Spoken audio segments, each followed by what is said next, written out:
Welcome to RAIN, the Real Estate Investor Growth Network with your hostess, Jen Josie.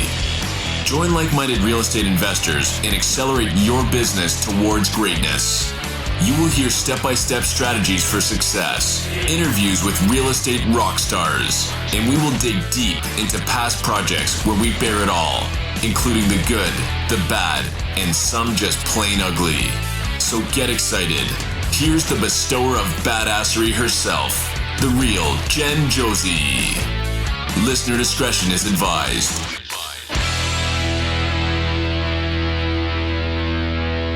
Hi, and welcome back. I'm Jen Josie, creator of RAIN, the Real Estate Investor Growth Network. Whoop, whoop. On today's episode, we have a guest that will be sharing their badassery. But before we begin, here's today's badassery bestowment, my little badass gift to you. Today's topic is using your HELOC to fund real estate deals. If you've owned a home for a while and have built up some equity, you can use what's called a home equity line of credit, or HELOC, to invest in real estate. Just the increase in housing prices will probably give you access to a little bit more than you think. Say you get a HELOC for $50,000. Last I checked, the interest rates were about 3.5%. You lend that money to an investor at 10% and make the difference of 6.5% interest. That's just over $1,600 earned on a 6-month loan of $50,000. How cool is that? We use the equity from our personal real estate to fund other real estate that grows our money as we sleep. To find out more about HELOCs, reach out to your favorite bank and go get that money. Now, on to today's episode of the Real Estate Investor Growth Network podcast. We have with us a friend of mine, Brian Fine. Brian has been investing in residential real estate since 2012.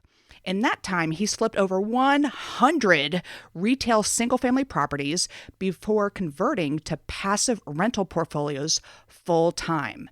Today, with the Coast Turnkey team, he concentrates on growing and managing a massive portfolio of long-term rentals. Because I love me some passive income, I hope he's going to share some juicy nuggets today. So welcome to the show, Brian Fine. Thank you, Jen. And your middle name is I'm So, right? Absolutely. I'm the looks. You should have asked for the brains, but we'll see what we can do today. Wonderful. Welcome to the show. Tell us a little bit background. I don't know how you got involved in real estate. I got fired from a job and very millennial. I was broke and living in mom's basement. What was your job before? I was an IT guy. I fixed your email. Shock.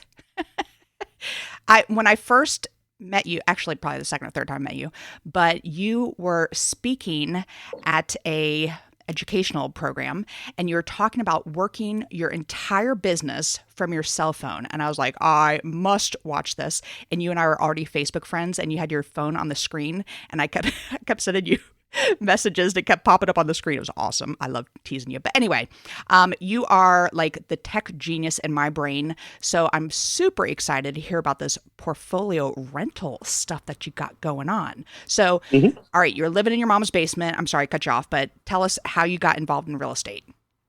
Wait, basement? Did I just make that up? No. I was living in mom's basement, okay. And it might have been 200 square feet, maybe. It was pretty rough. We had a bed and a couch, but no, it's we would watch HGTV and see the flip houses make money thing, and so we managed to qualify for a credit card, max that out to get some education and learn how to do it, and we started doing what they said. That's really what it got down to. That's exactly right. It's so important for the listeners to know that you need to invest in a good education. I mean, if you want to just poo-poo the numbers and go, I can't believe you paid that. Well, I paid that amount and 5 years later, I haven't even looked back. And those people who are like, I can't believe you paid that, they're still in the same place where they were. All right. So you have something going on about turnkey portfolios for people. Explain this to me. How does this work? So it's probably best if I tell you how we got here. Okay. And rather than just what it is. So you're flipping 100 houses, you're doing all this stuff. We flipped all these houses, and we made a lot of money, right? And I had a business partner, so we made some money, we lost some money, we made a lot more than we lost. Learned a lot of things, had a couple employees, pretty good business. We did 2017, I think we did 36 retail rehabs end to end. Wow. So it's a pretty good number of those, right? And tell the listeners where you're located. Where are you doing all this business? I'm in Pittsburgh, Pittsburgh, Pennsylvania. And so my wife gets pregnant with our first kid, and my business partner's spouse passes away. And we have, we suddenly decide, okay, well, we need a couple of months for life. We got to go deal with some not real estate stuff for a couple of minutes. Mm-hmm. And we looked at our bank accounts and said, hey, we're good. This is no big deal. We had 13 ongoing rehabs, and we had them all with the same lender. Note to everybody, don't do that. And like a hard money lender or a private money lender? Hard money, industrial hard. Yeah. Okay. So we had a hard money lender, and they had a deal. It was super easy to predict. It was 6-month terms, and for one point, they'd extend it for another 6 months. No problem. Easy day. We figured we had enough equity that we had 18 months to do whatever we wanted, more than enough time to handle our life stuff and go back and finish them and still make money. Well, that lender, about 20 days into our break to, have a kid, got bought out by JP Morgan Chase, who immediately called all notes due, denied all extensions, and I got off a plane in Detroit to 13 foreclosure notices. Oh my gosh. So we called them up and we're like, what do we do with this? Because, that's a first for me. And they pretty much told us, you need to refi right now. If you don't get out of these properties immediately, we're foreclosing and taking them all. We're to destroy you while we're at it. Oh my gosh. So we had to take the first refi we could get our hands on, which for anybody listening, the fastest refi you can find is not the best one. So between my business partner and I, that's so funny, but why do you say that? Because you don't have, when it's an extremely tight timeline, you have no leverage and you have no time to shop. So it's the first person who will close is who you got to take. And if they see you coming, you're going to pay for it. Yeah. Good point. So we, between my business partner and I, we had to bring $500,000 to closing. Good news was we had it. Bad news was that pretty much wiped me out. I was done. Wow. And so we finish all that. We get out of them. All sort of right with the world, except my bank account is now empty. And sitting down with the wife, my kid is, due to be born in a week or two. And then and we're like, all right, well, we'll just buy another house and flip it. No problem. We've done this before. We can totally handle this. And we realized that as soon as we wanted just a couple of weeks, I mean, we didn't even make it a month without running our business, the whole thing collapsed and died. Wow. We made a lot of money, but we didn't generate any wealth at all. Exactly zero. And so we stopped, just flat out quit. I'll be perfectly happy to never flip another house again. So we are doing about 26 renovations right now. But we do not flip houses in the buy it, fix it, and sell it to end buyers anymore. So we moved on. You renovate to retail owners? We renovate to keep as buy and holds. Oh, gotcha. Okay. Everything is kept. So it took us a couple of years. We bought 168 properties in the last 12 months. Whoa. And are these, and you're renovating all of them, or some of them are already? No, most of them. So the term is turnkey. Okay. And what turnkey means in my world, there are people who use a different definition. For me, that means rented or rentable within 30 days. Okay. So if it does need a renovation, it's a pretty light one. You're not talking about too much work here. Just carpet and paint and stuff. Carpet, paint, maybe throw a roof on. It's, even things that seem big, like doing a foundation, it's the logistical part of it. It's one phone call. Okay, so then you have since taken this and turned it into a business. Yeah. So how does that work? So when you're buying as many rental properties as you get your hands on, you're going to run out of money. That should seem obvious, but we ran into it like a wall. And we had to build a pretty phenomenal infrastructure to do this. We had a lot of marketing going on. We had a lot of construction crews working for us. We had some great lenders. And then we have our management company as well, who's managing all these. And suddenly we don't have money to grow anymore because we've used it all and we need a couple of months to be able to get it back out again. But the deals are still coming. So we went out and started looking for more money. Hey, who wants to lend to us on these projects? And we had a bunch of people tell us, hey, I'm never going to lend to you. Don't ask me again. But this is a phenomenal deal. Just, how much do you want for it? And I'll write you a check. And at first I was real offended by that because I worked really hard to make that. I got over it though after about the third person and we started selling it to people. So basically we're set up to buy and maintain rental property. They get a great return and we give our investors a chance. They just get plugged in as us instead in the deal. You're the buyer. And then you get our lenders, our underwriting, our contractors, and our management. So you get all the upside. And this is all in Pittsburgh? Yep. For the moment. We'll be in a couple other states next year. Wow. So you are putting together deals or portfolios, properties. Mm-hmm. What's a typical portfolio look like? So one of the things that my business partners and I decided very early on, one of my partners actually owned one of these companies before, where they bought them, fixed them, and maintained them for others. And it's a very, very profitable business model. Works great. 99% of their problems came from the people who bought one property off of them. Because a reality of rental property is it goes vacant and needs repaired. So if you only own one and nobody's paying rent, you got 100% vacancy. You got your cost to hold it, your principal, interest, taxes, and insurance, plus any repairs that need done on top of that. So that month, you're not getting a check. You're going to have to write one. And if people fully extend themselves to buy that one property, then they'll tend to blame whoever sold it to them. So our thing right out front was we'll never sell you one. It's not happening.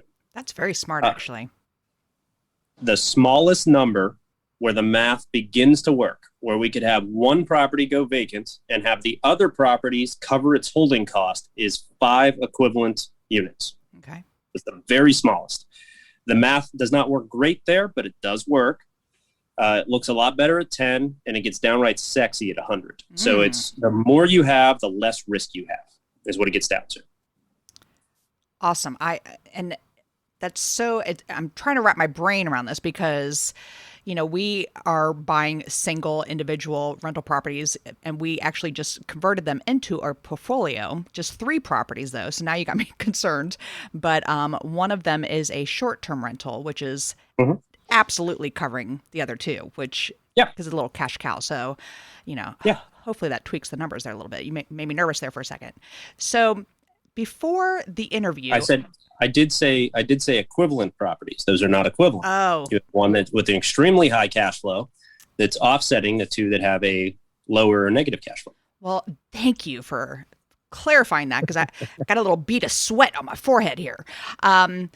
So I asked for a couple topics, bullet points, prior to the show, and you literally just gave me a list of just a couple words here and there, and I can't wait to hear about some of these. The second one, I don't know anything about, so I need you to, I kind of know about it, but I want your brains behind it. But the first one is clarity of purpose.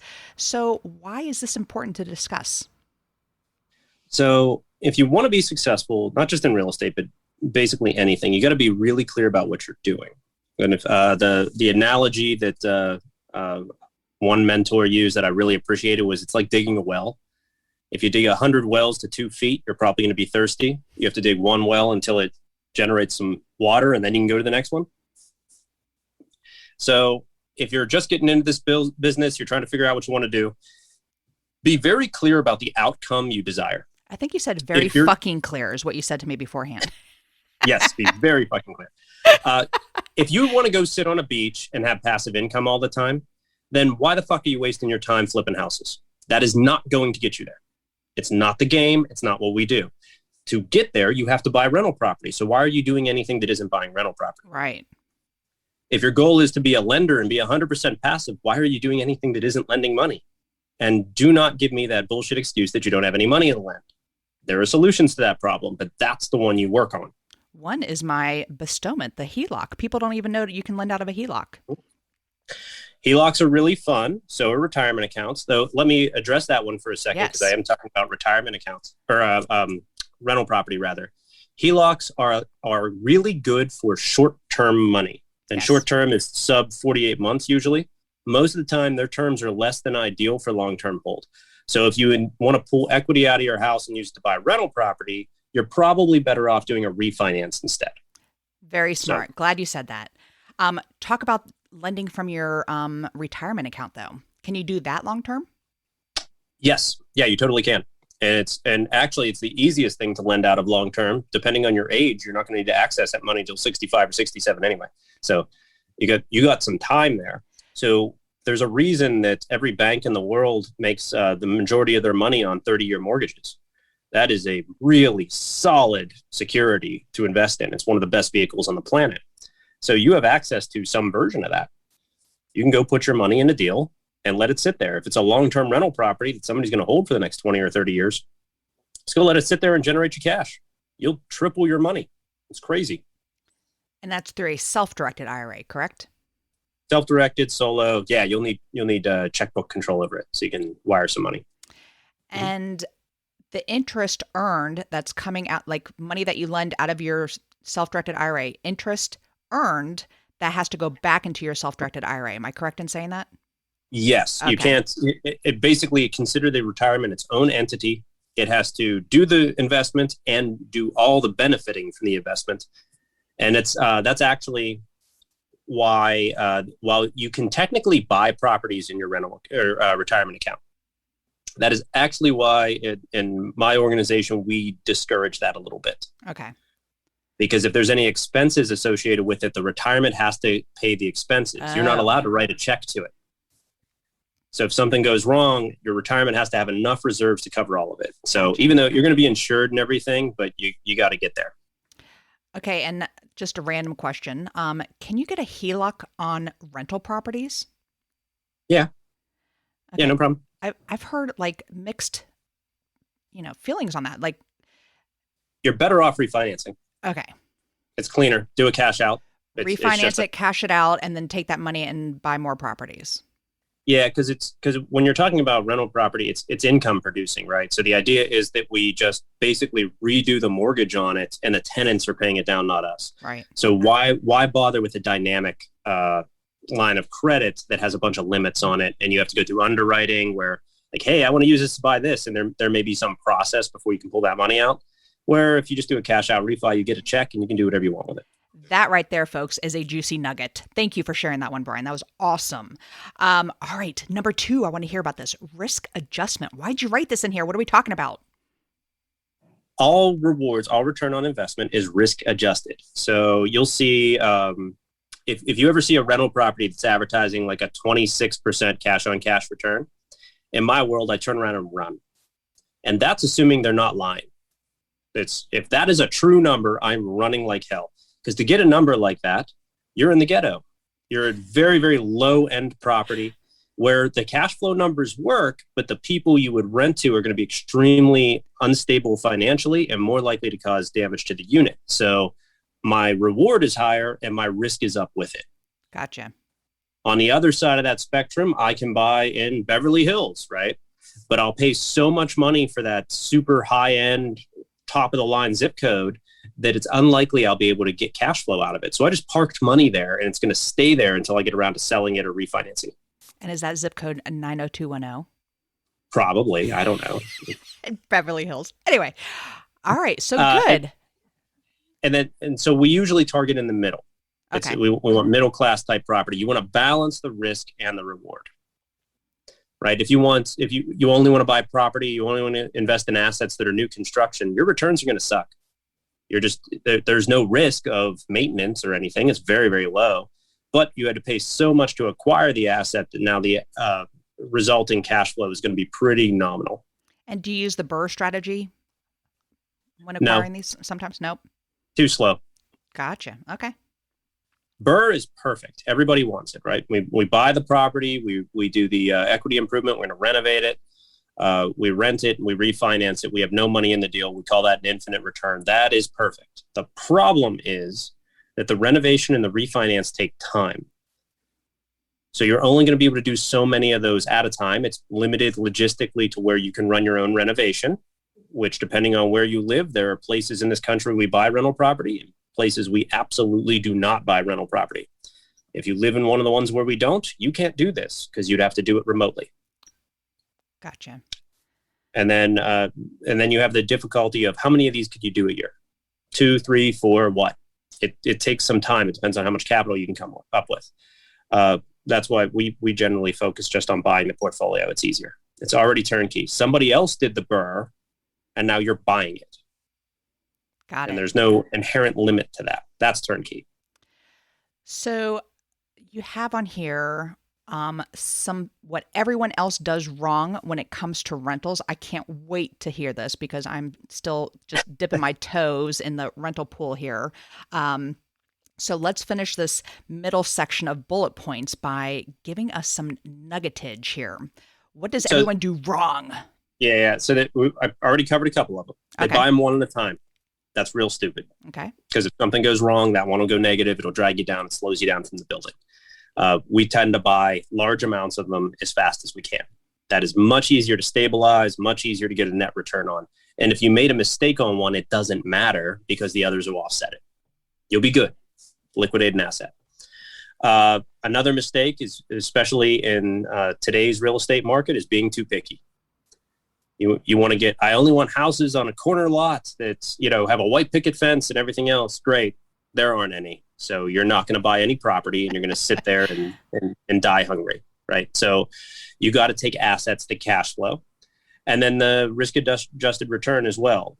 Insisting on being at the high end or the low end or saying I have to get this cash return or something like that. Those are all limiting factors that I don't recommend.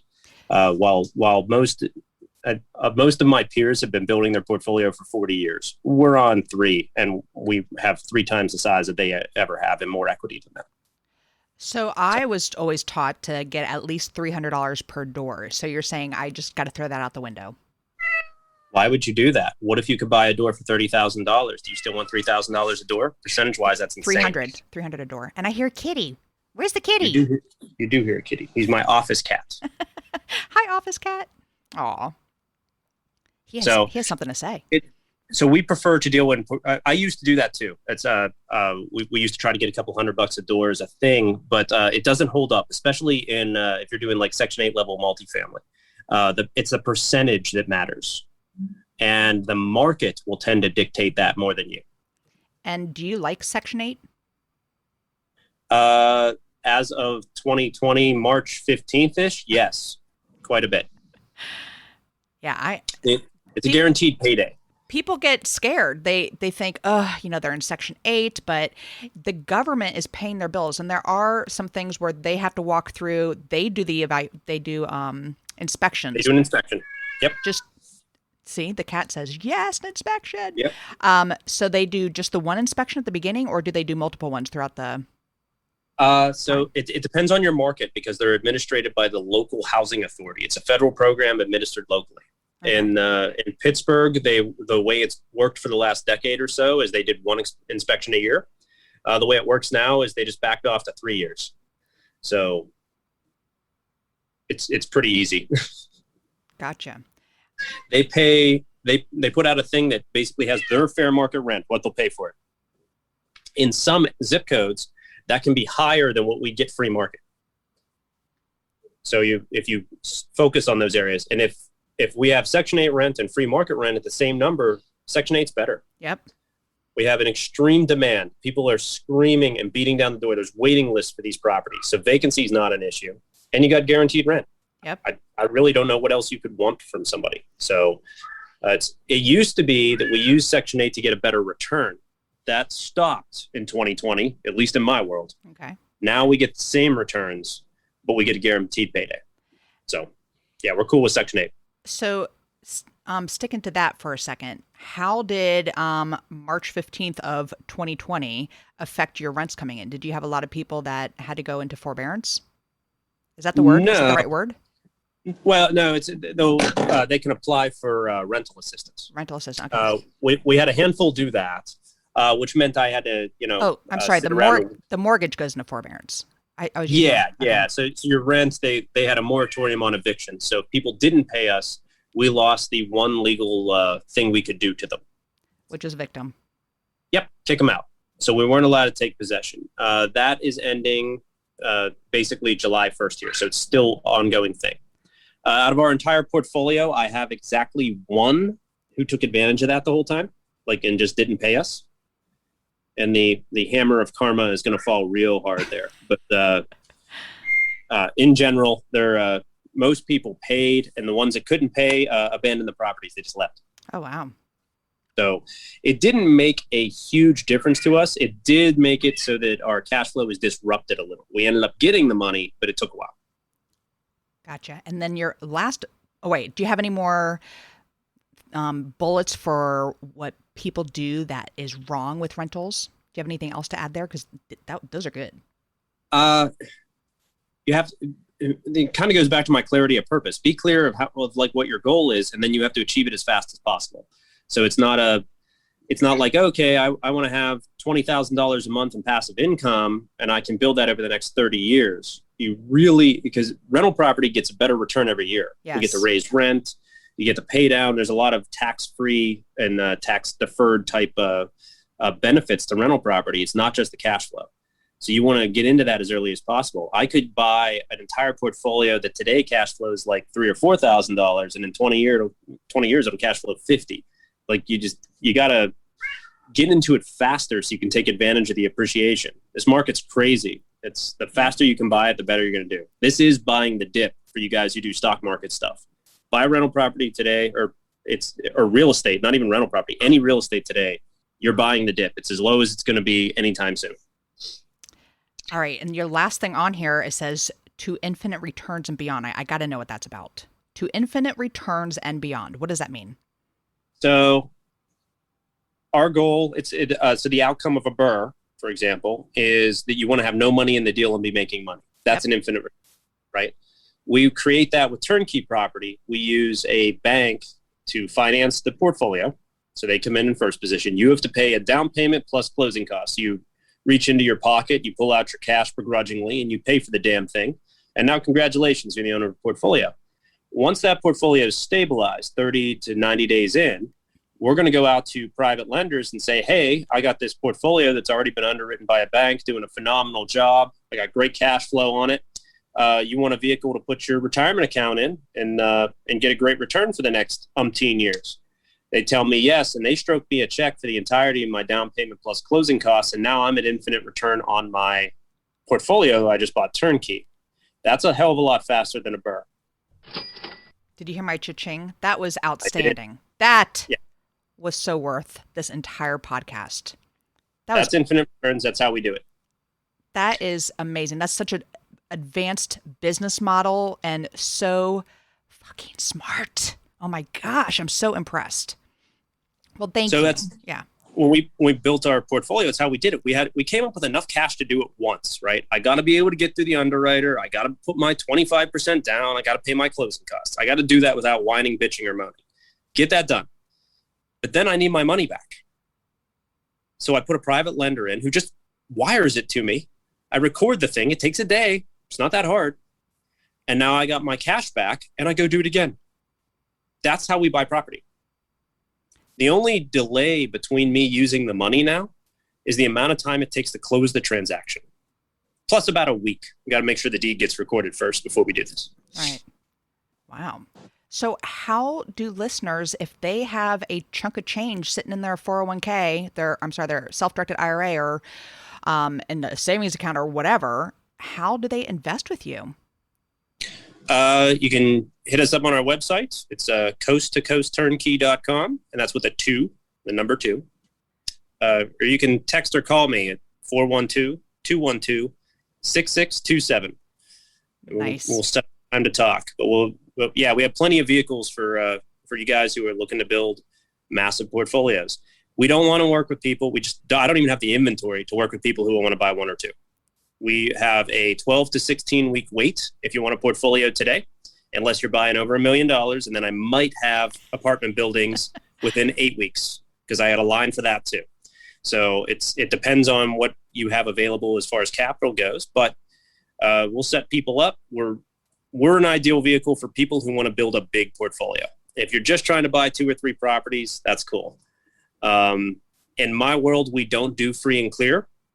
That's something we avoid. I know a lot of gurus will swear you got to get your properties free and clear. It maximizes the cash flow.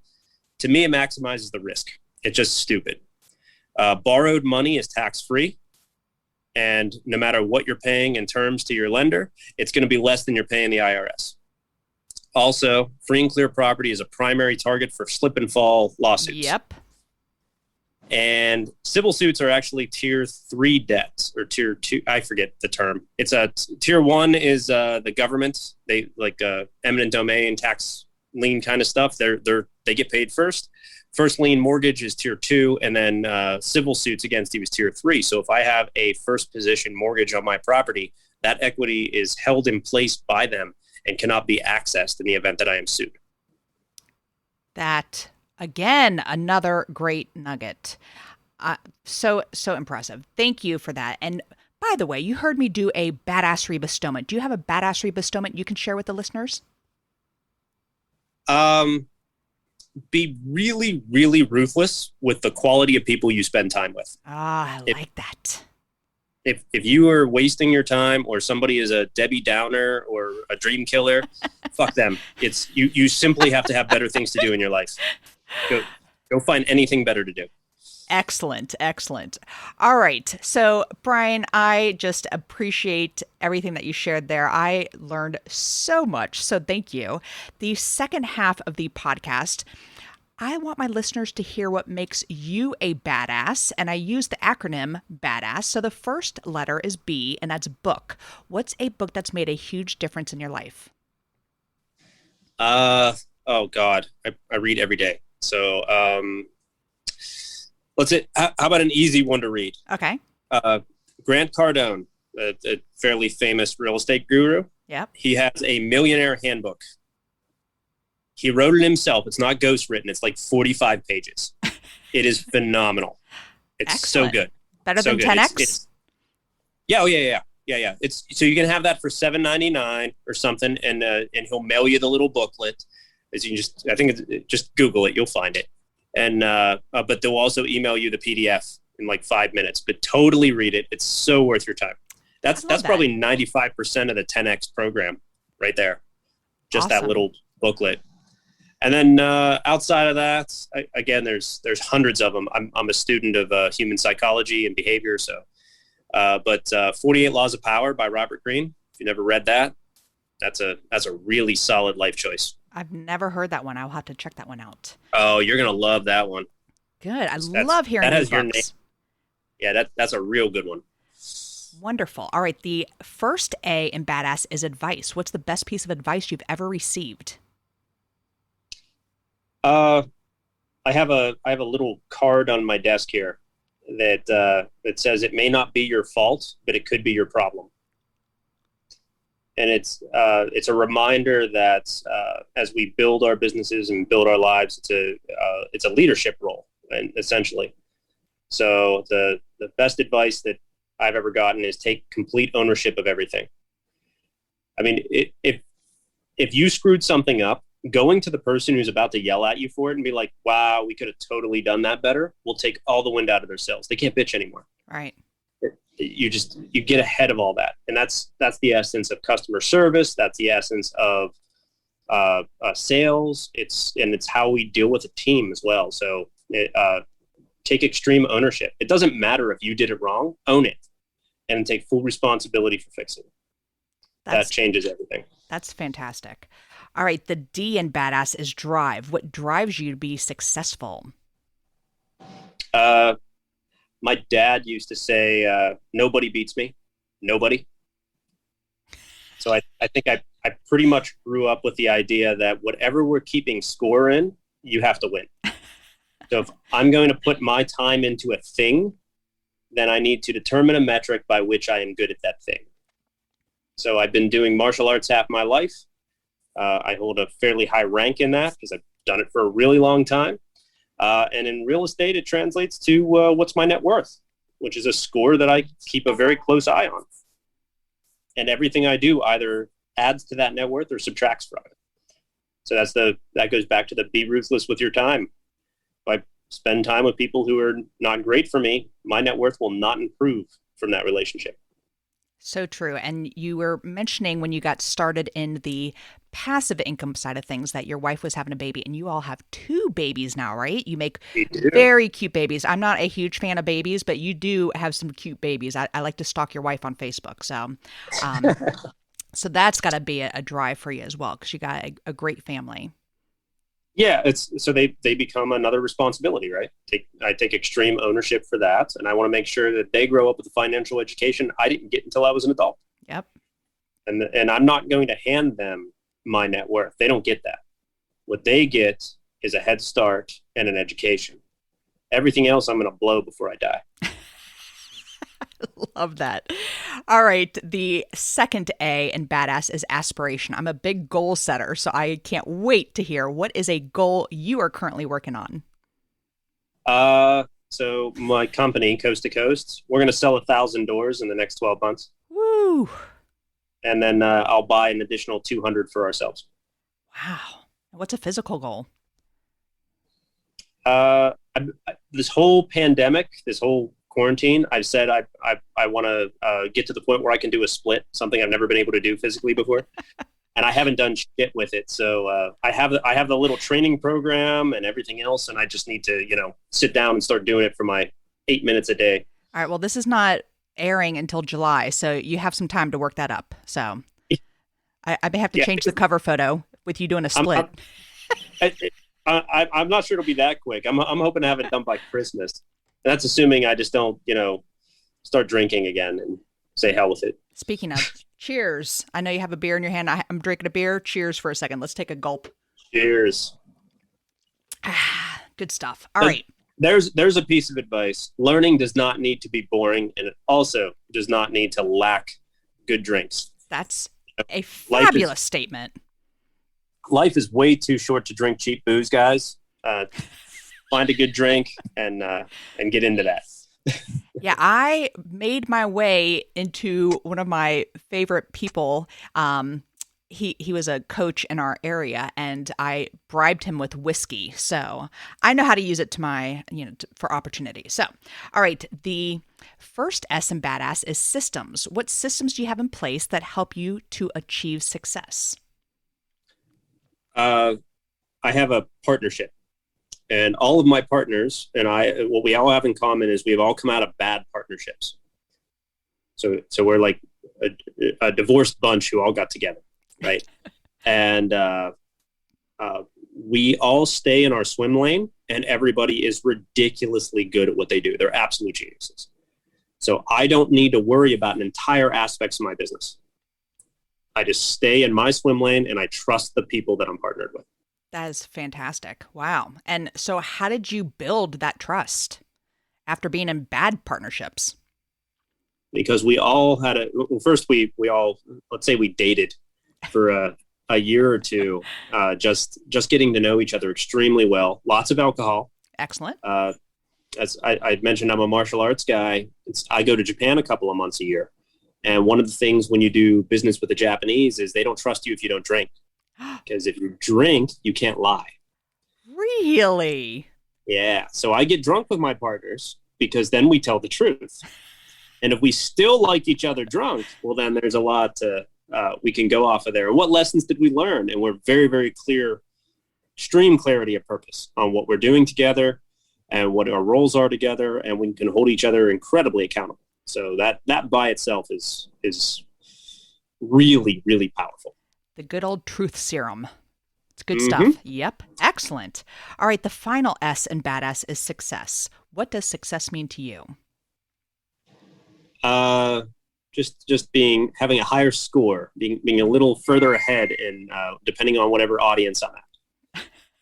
So I go from learning mode to success mode. Learning mode, I inherently want to be around people who have a higher score than me. Otherwise, I want to have the highest score.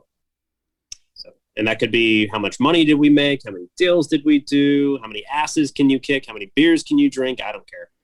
Whatever it is, I want the higher score. That's success to me. Fantastic. And I do not doubt that you win at everything, Brian. The minute I met you, I was like, oh, I like this guy. So thank you. And again, one more time for the audience, they can reach you at your website is coasttocoastturnkey.com. Correct. With a 2, the number 2. The number 2. Excellent. And then you are Brian Fine on Facebook. And what are you on LinkedIn by any chance? Yep. You'll find me there too. It's on my face. It's easy enough to find. Perfect. Well, I thank you so very much. You are awesome. And that is all. Thank you for listening. And we will catch you on the next episode. Now go out there and share your badassery. And don't forget, make it a great day. Take care. Bye-bye. Whoop, whoop. Thank you for listening to RAIN, the Real Estate Investor Growth Network. Be sure to subscribe on your favorite podcasting platform so you never miss an episode. If you need more badassery, you can follow Jen Josie by visiting therealjenjosie.com or become a member of RAIN by registering on rainmastermind.com.